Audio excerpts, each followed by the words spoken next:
And we're live on YouTube. So I can do graphics on YouTube now. Isn't it cool? And I can do it like that and then like that. You're not saying anything. I'm actually kind of mesmerized by what you just did.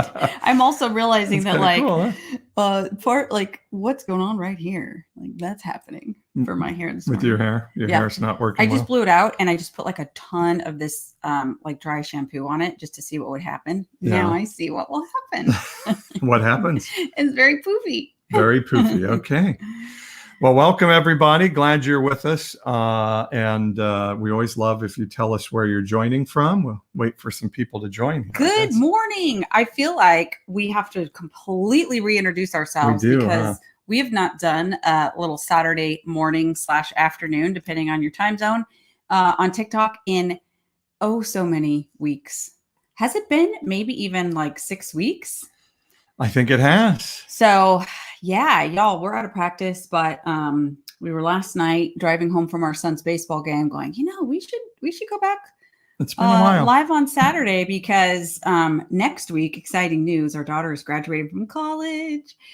Oh my God, I can't believe I just said that. So we're going to be on the road unless we do our usual like live from 99, Highway 99 in California. Which we could do. That was kind of interesting. That was kind of fun. I wonder, I think people were interested in, I was so excited to give like commentary of driving down 99. Like those are almond trees. Those are this. Now we're looking at this. And like nobody else could see that, but I thought it was fun. We're getting a congratulations there on TikTok. Yeah, thanks. Yeah. Gosh. We had something else big happen in children land for us last night. Okay. Should we let the world know? This is like the most obnoxious, but you know what? It's social media. And if you don't like it, obviously you're going to log off. We are just having a proud parent moment because. Yeah. You want me to show it? I think you should. But so on TikTok, you're not going to be able to see it, but the YouTube guys can see it. Can they hear the audio though? Probably not. No. Oh gosh. Well, TikTok won't be able to, but anyway, well, here it is. Here we go. Sam Swearengin, number 13. At the plate. Emmanuel High School baseball. Here we go.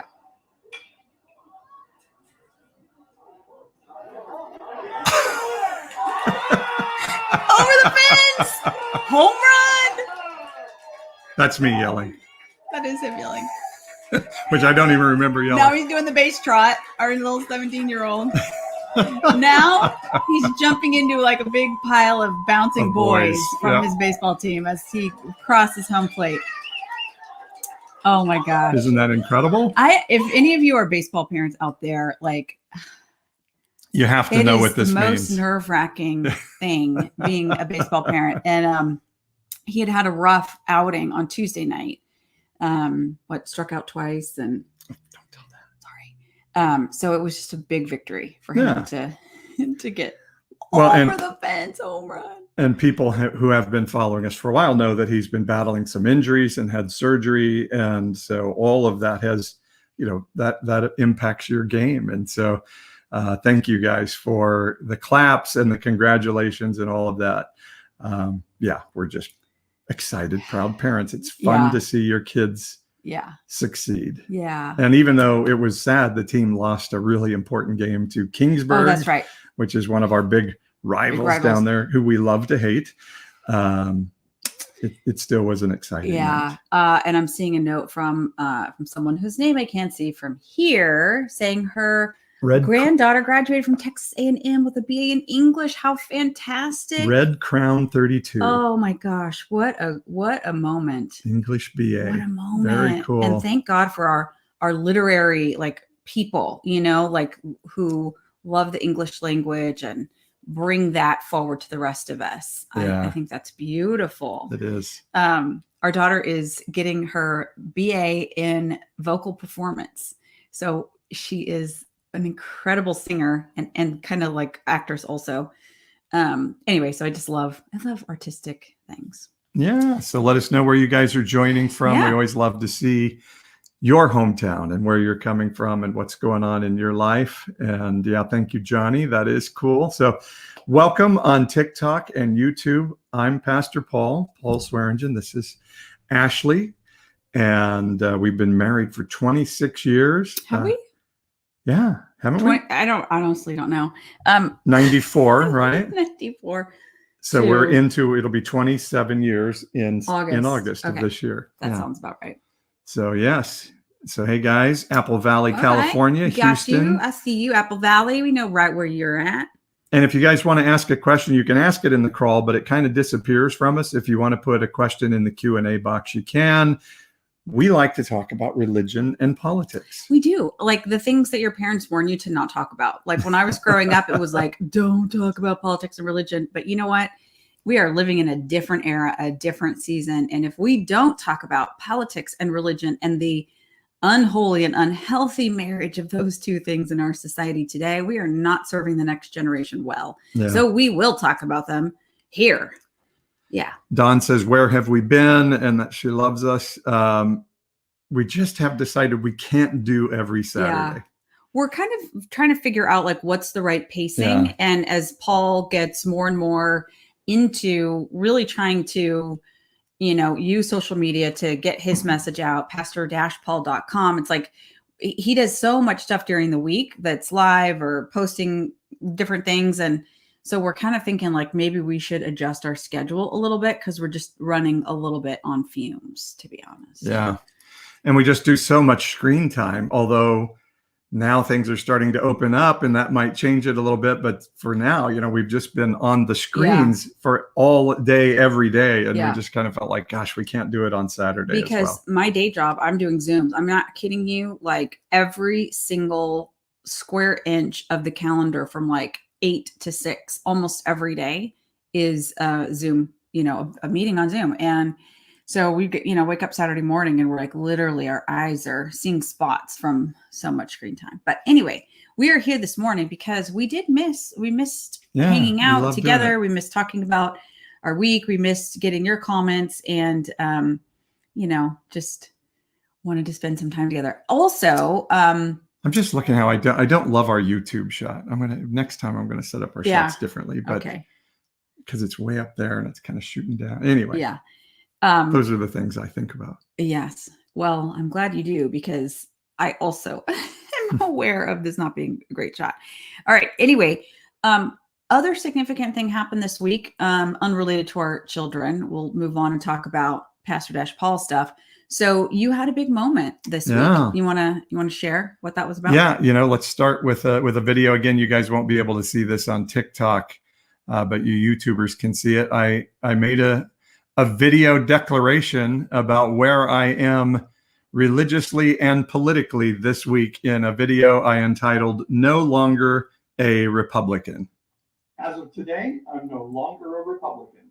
I've been a Republican since I voted for Ronald Reagan in 1984, but no more. Why? Being a Republican today means you have to propagate or even believe outlandish lies. It means you must be dedicated to white grievance and class and race-based division. You must be dedicated with unwavering loyalty to a reality TV show host. To be Republican today, you must be willing to sell your soul. Yep. Remaining silent and ignoring the lie emboldens the liar. I will not participate in that. And as a Christian and a moral person, neither will I. This is the California voter registration website. I was a Republican. Now I'm. You can watch me do it on the website. Preference. And submit. Nope, no lightning from heaven. Why am I no longer a Republican? Because my soul belongs to God and is not for sale for politics or for this man. Oh, Lord. I hate that picture. Oh, of Trump? Yeah. Oh, God. Is there a picture of Trump that you're like, oh, I love that picture of him? Zero. All right, you guys. So if you're like on TikTok and you're like, what was that video? Well, you can find it on Paul's page. Yeah. And it's your most recent post, right? No, it's like I've done 3 or 4 the last couple days. But it says why I'm no longer Republican right on the surface. You can go watch it. Yeah. Yeah. So honestly, probably a lot of people were surprised to learn that you were still a registered Republican. That was true until a few days ago. So but maybe talk a little bit about why, even though because obviously in California, we have open primaries, and so. Your party registration doesn't restrict your ability to vote in a partisan race. So it wasn't so much like, but anyway, we'll talk about why you felt like, okay, I'm actually going to sit down, go to the Secretary of State website and change my registration right now. And by the way, God bless California, because I found out one thing is that it's a lot easier to change your registration in California than it is in other states in the United States. They're like, you can just go to a website and do that. Yeah. Yeah. I have felt like really in both the religious world and in the political world, which has become so intertwined with the religious world, that I've wanted to change things from the inside out. So that's why I've been the nonpartisan evangelical. I want to see this religious evangelicalism change from this right-wing partisanship to something that looks more like Jesus. And so I'm not one that like runs away from things. I want to see things changed. But this week was the breaking point where I'm like, oh, this is never going to change. In fact, it's getting worse. And to see Liz Cheney, who is not my favorite person to begin with, but stand there alone. She's definitely scoring points with me right now. Making what I believe was a brilliant statesman-like speech, knowing that it was costing her, that it may even cost her her position. It did. Well, it cost her her leadership position. Yeah.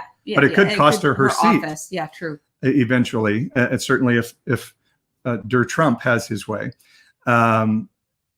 Make that speech. I was really inspired by that. And then right after that, Kevin McCarthy, who is a congressman from down the road in Bakersfield here from us, come out in front of the White House. And I'm sorry, I just want to cuss so bad. That effing coward stands in front of the media, looks into the camera and says, there's nobody questioning the election. There's nobody questioning the election. There's nobody questioning the election. After he himself was on Fox News just weeks ago saying everybody needs to stand up against the election. We know Donald Trump won this election. And the reason Liz Cheney is being kicked out of leadership is because he mouthed out of his mouth, he said, it's time for her to go. He was the one that took her cover away. And the reason she's being kicked out is because she refuses to stand with the lie that there was widespread voter fraud in the election, with the Trump lie. And that was my breaking point. I'm like, okay, I've known it's bad. I've seen that it's bad since the early 2000s, but it's really rotten at its core. And now it's demanding me to stand with a man and stand with the lie that man is propagating. That is a danger not only to the party, but to democracy itself. I cannot be party to that in any way whatsoever, even in the name of my registration. Even though I've not voted for a Republican presidential candidate for quite a while now, but I just can't even have my name associated with that. So that was the breaking point for me this week of, all right, it's time for me to not only change my registration, but do it publicly on all of my social media platforms to tell people, no, I cannot stand with that. And with people like Kevin McCarthy and Ted Cruz, who will sell their soul for political power. I truly believe my religious beliefs of wanting to look like the Jesus I read about in the Bible says I cannot be a part of that. Yeah. And the destruction that it's wrought on families and lives and people. So all of that is why I felt like I needed to publicly make that change this week. And all that in the name of Jesus, like that's the part that, is just so deep and hurtful. Like I saw somebody's comment that, when they registered to vote, they registered Republican because they thought that was like the party of Jesus. Isn't that the irony that many evangelical Christians would say you have to be Republican if you're a Christian. Right. And you just got to stop and think about that for a second, like take hold of that thought, take captive that thought, So anyway. There's a comment here that says Jesus would never be a Republican. He wanted to help the poor. Yeah. And I would say, but I was on I do an evangelicalish podcast with a couple of friends of mine, April and Jeremy, on Wednesday. And Jeremy made this statement, and he was quoting, the first time I ever heard it was Gene Fitzpatrick, who moved from the Democratic Party to the Republican Party and made the big speech that said, I didn't leave the Democratic Party. The Democratic Party left me. Yeah. Sorry, I'm trying to do something on the screen here. And so everybody, so Jeremy made that statement. He's going to re-register from being Republican so that, and he says, I haven't changed, the Republican Party has changed. But to me, yes, the Republican Party has changed to something really extreme, and I would say cracky, like nuts. But I've changed too. Like, I believed that I cared about the poor and the marginalized and people that didn't have equal opportunity in the country. But I realize now that I had no idea what that meant and what that would that would require of me as a Christian. And so that perception has changed in me. I think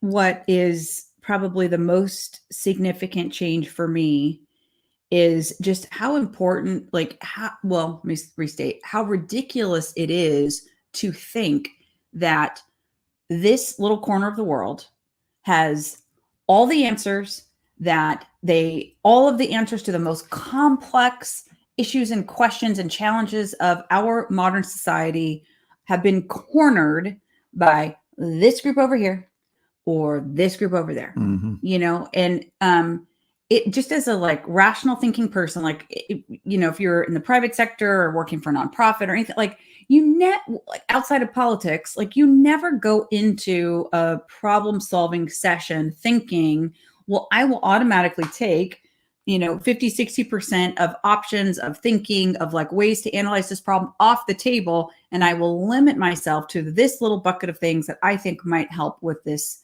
problem. It's insane. Yeah. It's insane. Because I can't let somebody else have credit, or I think somebody with a different letter by their name have credit. Yeah, and honestly, it's if you look at partisanship and this party won't touch that issue, and you kind of trace back, well, why won't they? Or pardon me, this party won't touch that solution set.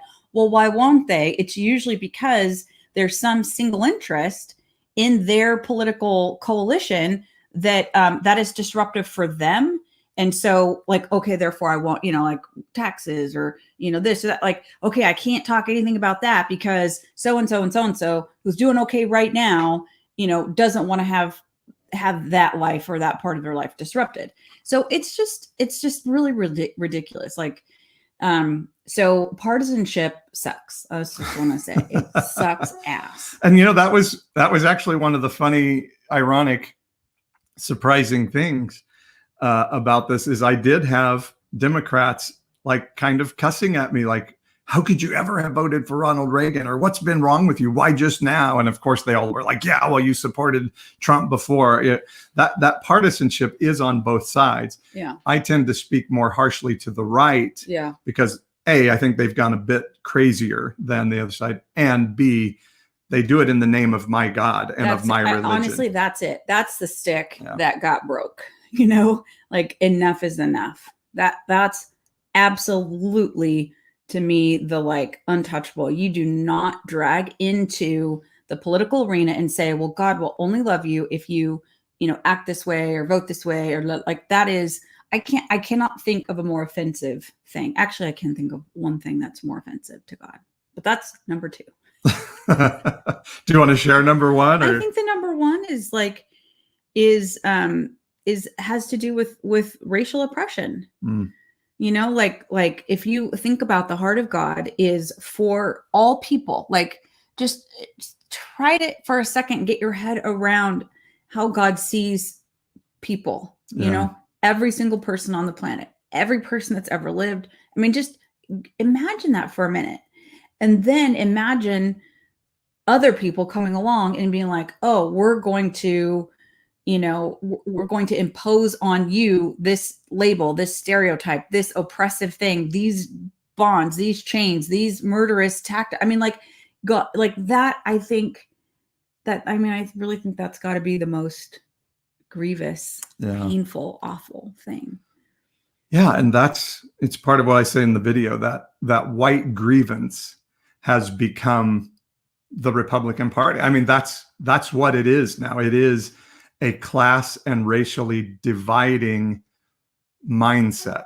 And if that mindset can't change, I don't see what could happen. And so that's why I say, yes, the Republican Party has changed, but it would be disingenuous for me to say that I haven't changed, because now when I read the story of Jesus sitting with the Samaritan woman at the well, I see a story that is meant to condemn anyone that wants to divide around religion, race, or gender. that Jesus was breaking cultural norms around all of those issues at one moment. Good. So true. And saying, hey, that religious system that says this woman, it doesn't matter to God because she's the wrong religion, the wrong race, and the wrong gender, that has to go. And republicanism has become based around, we want to go back to these traditional values, which is a dog whistle for the good old days when the good old boys were in charge. And I think that is an affront and an abomination to who Jesus came to display that our life should be as followers of, of God and as of heaven. So I think the beautiful thing that maybe is on the other side of this, and by the way, if you see the video, you'll note I registered no party preference, not Democrat, because I think there are problems on that side too, but mostly, and we're fortunate to live in California where we have open primaries, and in everything but the Republican presidential primary, you can vote across party lines. Yeah. And so NPP out here is very free for voting still. But I just think it can be beautiful if we start to say, what's the right answer? Not what's my party's answer, not what's my ideological answer, but what is the answer of where God is going in the season? What is the mindset of what it looks like today? Yes, I understand what it used to look like in my religious thought and these other things, but what could it look like today? Yeah. So if you, by the way, somebody said we were both so lovely. I liked that comment. Yeah, that's nice. If you're just joining in and you're like, hey, who are these people? This is Pastor Paul _TikTok, the TikTok pastor, pastor-paul.com online, and former sportscaster, which is why we showed the home run earlier. Yeah. Former pastor. I should have called it. Yeah. Planted and grew a church here in the city where we live, in the middle of California, Fresno. And my name is Ashley. I'm married to Paul, former mayor of Fresno, and have been doing community and economic development work in the middle of the state for about 25 years. So that's kind of stuff that we do. And we talk about politics and religion. And we are trying to put out content that gives people permission to speak, permission to think, permission to challenge, find community with one another. And we kind of think that's what we'd like to do on Saturday mornings, is the way you guys interact on the chat is like, seeing other people who may have similar or different views, creating community here. And then also just really trying to inspire personal growth too. So Paul does that in a lot of different cool ways. I see someone asking, where in California? We're in Fresno. Paul's shirt actually says that today. You can see it. It's kind of bunched but up by my microphone. It could be Fremont. It could be like any number of F cities in California. I am wearing a Tioga Sequoia t-shirt. So if you know Fresno, that's one of our really cool local microbreweries. So that gives it away too. And hi y'all from Texas. And I was born in Texas. So sassy. There you go. I like it. And for those of you on YouTube, I've put up the Support Pastor Paul graphic. If you want to help me out financially in the ministry, it's a for-profit ministry, not a not-for-profit. You can just point your phone on YouTube at the screen and either give a gift on Venmo or subscribe to our Patreon page, where you can get access to the audiobook version of my novel, be a part of our private group, and a whole bunch of other cool things. So we just want to give you a chance if like, hey, I really like what you're doing. I want to help a little bit financially. It's not a tax deductible gift because, again, it's for profit. I want to pay taxes. I want to help support schools and roads and all of those things in our community. And we just feel the for-profit ministry model is a little more in line with where God is for the season. And $5.99 a month, $5.99 a month goes a long way in our little world here at pastor-paul.com. All right. So anyway, that's who we are. And today we're just talking about and reflecting on Liz Cheney, her bold and courageous and important stewardship, statesperson posture in maintaining her integrity and speaking the truth about the outcome of the election and suffering the consequences and being ousted from leadership, prompted and inspired Paul to officially change his registration from Republican to no party preference. You can check out that video on TikTok. Be sure you follow and share that video as well, because that helps get the word out. We know there are lots of fantastic little trolls out there who want to pile on and keep people from hearing what we talk about. So let's overtake the trolls. Let's overpower them. by liking, sharing, and pushing this stuff out. We had signs of life on TikTok this week that maybe my shadow ban is over. Now, our numbers are not huge for this live stream, so we're not totally back to normal, but signs of life. So Molly was asking, when are the evangelical live streams again? Those are Wednesdays at 6 p.m. Pacific, 9 p.m. Eastern, and you can go to the Evangelical-ish YouTube channel and watch them back. They're preserved on there, and then my YouTube channel is the Pastor Paul YouTube channel. So I asked you a question earlier this morning, and that was, and I don't know if you're ready to, like, I feel like you're still just kind of in that space of wanting to speak out and be bold about why you changed your party registration. So you may not want to answer this question, but I always just think in the spirit of like 360 thoughtfulness, I want to ask you, is there anything of value that you feel you are taking with you as you leave the Republican Party? Are there things that you look at on that side of the aisle and think, gosh, there's value here, there, I appreciate this part of whatever? Or is it too fresh for you? Are you still just like, no, I'm still too angry, burn it down? I think it's a really important question because I tell people a lot as we're in deconstruction of our faith, which I think is really important and permissible. I one of the things that's become pretty fashionable is people like, I don't like the word deconstruction. We've already burned through it. Like we haven't even. Well, like somehow being destructive is a bad thing. But Jesus said, hey, that temple is going to be crushed and not one stone. I think sometimes things have to be torn down. Like if you're going to build a new house, you have to tear down the old house to build the new one. So deconstruction is not necessarily a bad thing. But I do think the point that they're making that is correct is if you just tear something down and you don't have an idea of what you're going to build new on the other side of it, or don't have a plan to build something new on the other side of it, then you just get an empty, ugly lot. Can I stop you for a second? Okay, stop me. Because I don't actually think I totally agree with that statement. Really? I don't think, yeah, I know, it's a surprise. I don't think you necessarily, there are times in history and in society where you may not necessarily know what's on the other side. Yeah. But you just know, like, this is not right and it must stop. I think you have to stand up in that moment, draw the line, and stop what it is that you are believing is corrupt, destructive behavior, etc.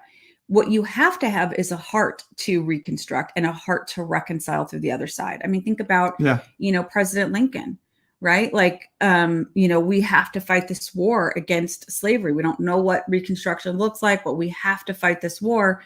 I'm splitting a hair a little bit, but you can't wait until you necessarily know how you're going to put it back together again at critical moments in history. Right.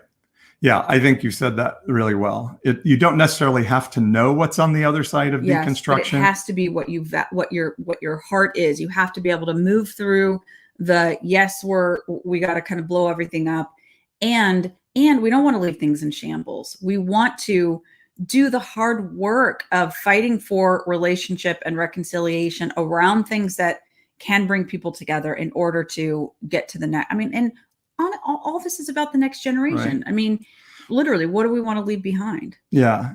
And you can gather people around angst, as the Republican Party is doing. Well, yeah. You can gather people around what you're against, but you're not going to build something that's long lasting and generational. Yeah. So, at some point you got to decide, what are we for, not what are we against, or what is the new thing that is happening in the season that we're going towards, rather than what are we running from. Yeah. But I do think there is a valid time, and in history, many times, the total deconstruction of a religious system had to occur. And in fact, Jesus pointed to it on a fairly regular basis. So deconstruction is okay. And I think it is a big part of what God's doing in the season. Yeah. Well, and why do you remind me of Doug DeMuro? I don't know who Doug DeMuro is. I don't know. Usually I get Link, like this guy Link or somebody. I assume that's for you and not for me. Yeah, I'm assuming you're not like Doug DeMuro. I did see somebody call you a Spitfire earlier. Oh, no. That's probably not the first time. Yeah. You were going to give somebody's comment there? Well, I'm just curious. What are your thoughts on the Great Emergence? And do you feel this deconstruction movement is a part? I'm not familiar with that. Do you know the Great Emergence from Sassy? I don't know what the Great Emergence is. I've not heard of that. I mean, I can kind of imagine what it is. Well, but... yeah, we should take let's look that up and maybe give it some thought, and we can circle back with folks on that. Anyway, I'm curious, and thank you for putting your chats in the comments. I'm just curious how you guys are doing today. I mean, this doesn't have to be all about, Paul's big announcement this week. So we also love to just spend a little bit of time encouraging each other and, reflecting, sharing. If there's some stuff you would like for us to pray about this morning, we're happy to do that too before we wrap up. So let us know how you're doing. 15 more minutes. Yeah. Polka dots are my favorite, says dad, bro, spouse, and father-in-law, all named Paul. God playing. All right. Cool. All right. That's a good and word. Then Sam June asks, how do you articulate what a soul is?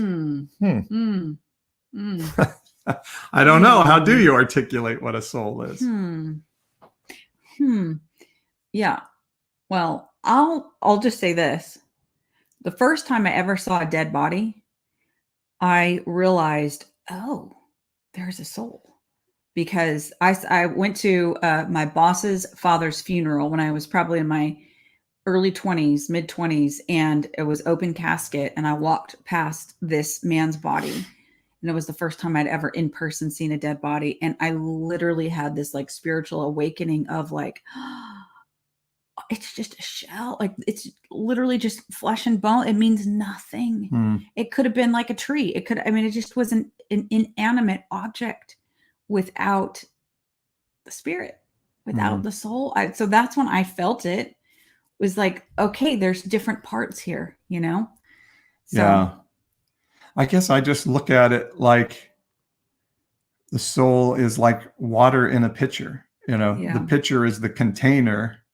Water is the essence of what and the point of what's in there. And so our soul is like that water, and it flows and can be poured out and all of these other things. So and I think our soul can connect outside of ourselves. Our soul can connect with the person next to us.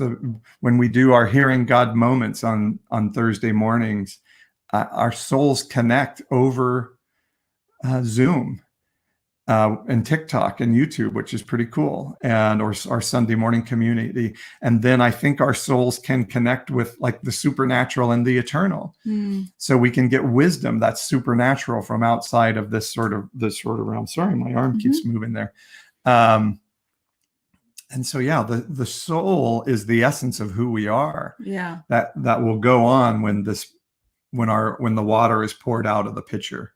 So I've talked with you a lot about this. I've been thinking a lot about it lately. Not that I'm planning to die soon, but I'm just so sure that death, and why the Bible says death, oh, where is your sting, is death's just a transition to the next thing that our soul is a part of. And I don't see it anymore oh, I'm going to have a mansion in heaven and just sit and play a harp for a long time, or go to hell and be in eternal damnation forever. It's what we are here, and the essence of what we are is going to go on. And I think it's going to go through sort of a purification process and all those things, but it will go on, And what an interesting thing to think about this morning. And what can we do with that? Just practically speaking, it's Saturday. How do you feel that can encourage somebody just thinking about your soul as distinct from your physical body? This is a really kind of out there. I mean, by the way, I wanted to say Global Witness says want to discuss on my YouTube channel. I know. I saw that. 77K subscribers. I'll try to send you a message, or if you send me a message, we can hook it up for sure. And there are a couple other comments I want to get to. So so hang on. The nurse who's bitter towards the church, hold on that, because we definitely want to speak into that. But anyway, so today it's Saturday morning. Why should we be thinking about how we have souls? I think what comes to mind for me is just be aware of like who you are, your soul, your intellect, your emotions, the things you aspire to, your ambition, the things you love. Those are all like, that's who God made you to be. And that's who he loves so dearly. And that is precious. That is what makes you, you. And there's, like, I think that's just what comes to mind for me. Yeah. I think also, again, sort of the evangelical belief that I had is like, when you get to the end and you die, it's, did you accept Jesus in your heart? Yes or no? And so there was a part of me that's like, well, so if Adolf Hitler like accepted Jesus in his heart at the last minute, he gets to go to the same heaven that I do. And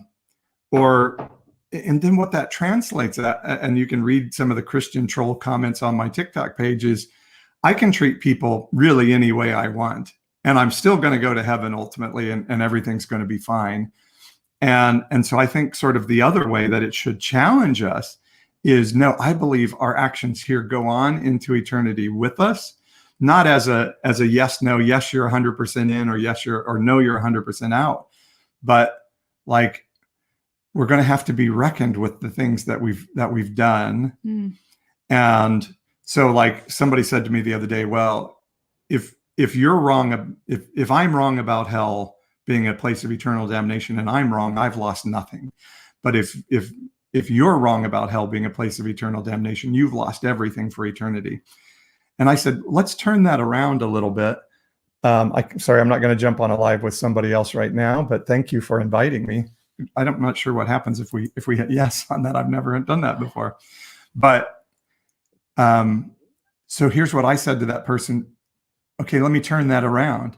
What if you condemning someone to hell inappropriately, what if that goes on with you into eternity? And you're going to have to face a reckoning for treating people in a way that God didn't ask you to treat people.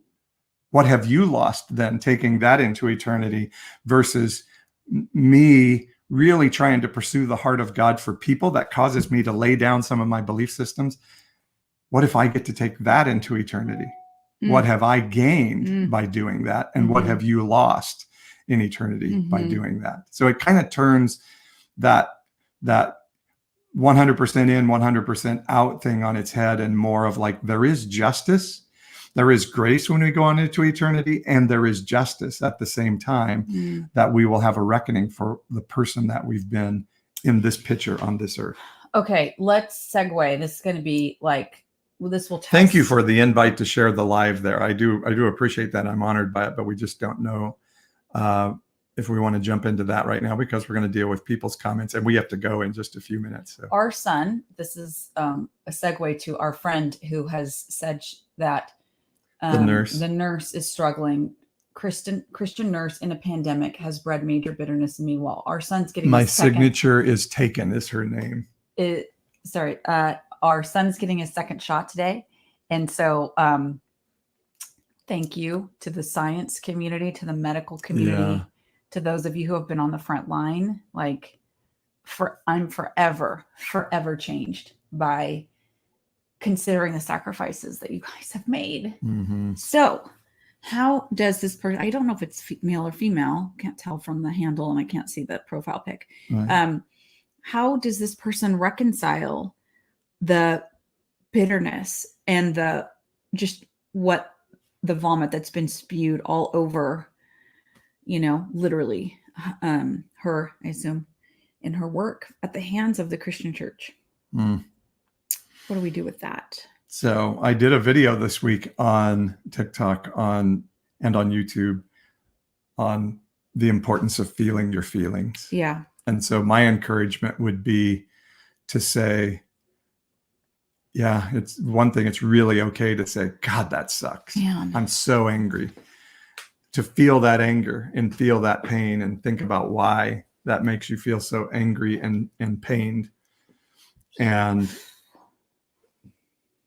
one of the things that Judaism talks about is when somebody is in sorrow, that instead of coming to give advice like Job's friends did, we're supposed to just sit with that person. And really, it actually means like sit silently and just be in their pain with them. And so for one, I would say thank you for sharing that. And we sit in that pain with you. That really sucks. I also think it's important, like part of the bitterness that I assume you're feeling is it's just this incredible gaslighting. I have not used the word gaslighting as much in my entire life of 48, almost 49 years as I have in the last year. It is the constant, like, that's not real. That's not true. You know, like that's to me where it's like frustration, fatigue times 1,000. Yeah. And so, can I say even like just pray and have faith and get through it, you know? I think that's a little different than what I'm saying, but yeah. I mean, I think it is a form of gaslighting of Christian platitude that isn't helpful. Okay, and in fact can be shaming. I think that is like emotional denial, a little different. But I think what this person is raising up is more the sort of that feeling of injustice, that something is being said that is not true, or what is being true is being called false. Yeah. That is like, what do you do? Because you're just, all you can do is like, oh my God, you know, like, and the more you pull back and see how much of that is going on, it's like I can't even humanly process it. So I'm saying that just to say, man, if we can be two people who confirm and affirm that what has gone on in the church is ridiculous, that you have paid a price, that you have bared a burden in taking care, bared it in taking care of sick people, and like put your life on the line because other people were being extremely foolish. I just want to affirm that's true. I personally testify that what you're experiencing is true, and all this junk over here from the church has not been. So yeah, I think that's important to stand with. And like you were talking about, the science that we have this vaccine is so amazing. It's a miracle. It is a miracle. And Christians and right-wingers, it's another charge I have against republicanism, that we have to deny the value of brilliance and science and education and thought and thinking and thoughtfulness, and just pledge fealty to an ideology and a religion and truly one guy because of that. Yeah. It's anti-Christ. It is not Christian. Yeah. And it's disgusting. And I'm so sorry that it's landed on you. Yeah. Yeah. So like, that's all we can do, you know, and is wherever you sit, wherever you stand, in whatever way you can. I mean, it's like Liz Cheney had an international stage to stand for truth this week. We have an iPad in our home office with 30 people live streaming. We can say this wherever you are, wherever you stand, in whatever way you can. You just have to keep your feet planted in truth and let your roots go down deep. I trust that the fresh water of what I would say is Holy Spirit, that the truth of God, the truth of Holy Spirit is there for you. Let your roots go down, you know, the hard pan soil of the political Christian church. Let's just agree that God's not called you to stand with your feet there. You don't need to reconcile. You don't need to argue with, etc. That is not for you. You go to the place where you know your roots go down, reach that water table, and just know what is like. Just know that truth is truth. Yeah. So Caleb, thank you for that invitation to join you live. We're wrapping up, so we're not able to do that right now, but that's really cool. I appreciate you inviting us to that. So yeah, I think, and think about, I did a Bible talk this morning. We release a Bible teaching every Saturday morning at 9 a.m. Pacific called Pastor Paul's Bible Talk. And I talked about how allowing your mindset to shift can impact not only your generation, but generations to come. And so we're making this change of what we're going to in the midst of this deconstruction to impact generations going forward. And so, making those changes, making those determinations of I'm going to speak where I can speak, those are things that can impact generations of people who you may never know. And so that's why we talk to 30 people on TikTok and our little YouTube channel. Hey, by the way, just I'm seeing the comment, Trump got the vaccine. Why won't these fundamentalists? I want to just call out Franklin Graham is promoting the vaccine. And in the spirit he got of something right. Honoring when things are right, because you want to have credibility to call people out when they're not right. I wanted to say thank you for that. Thank you for that emotional and intellectual honesty. Thank you for affirming the facts about the vaccine. Now, Mr. Graham, tell the truth on the election too. That would be good. That would be helpful. And on Donald Trump. Yeah. But yes, you got this one right. And he's taking a beating for it from his wonderful Christian followers. Yeah.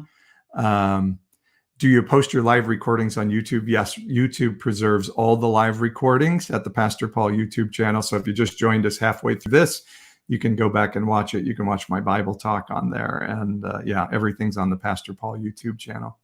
Yeah. Well, listen, we got to wrap because we have a hard stop. Like I said a few seconds ago, I got to get my son to the neighboring county to get his vaccine. We're super grateful for our neighbors in Madera that they've got a Saturday clinic where they're doing Pfizer Thank shots. you to our friend Sarah Boss for and taking care of our that. public health director there, and our 17-year-old can get his vaccine. So thank the Lord. Thank the Lord. If you haven't been vaccinated and you're hesitant, I understand, but get the vaccine. Even though we were told this week we can take our masks off, I still think we need to be cautious and we need to get everybody vaccinated. So they're saying you're safe to take your mask off if you're vaccinated. It's just 42% of the nation is still unvaccinated. So the risk to the mask coming off is to the 42%, the whole thing, can the medical system absorb if there was a surge among that 42%, etc. All right. Follow my TikTok page, subscribe to the Pastor Paul YouTube channel, and go to my website, pastor-paul.com, sign up for a newsletter, and you're going to be involved in all the cool stuff. And if you want to help us financially, and we have it on the screen on YouTube, you can give a gift through Venmo, or you can subscribe to the Pastor Paul Nonpartisan Evangelical Patreon page. And we would love to have you. Yeah. And tomorrow morning, Sunday morning, your spiritual gathering, if you're looking for an opportunity to interact with other people as well, there's a Zoom link on Paul's website. You can also follow live on TikTok, but you won't have the ability to talk to other people who are on the Zoom call. So your choice. I've had quite a few people this week say they're going to join for the first time tomorrow for our Sunday community. We just share life. I talk a little bit, and then we take the Christian tradition of communion together, and then we just kind of talk and live life together, and it's really fun. So I hope you'll join us. Sharon says she's going to try to be That's there. Right. Sharon McBaron. I can't wait to see you there. All right, guys. Take care. We love you all. We got to go. Bye-bye. Bye.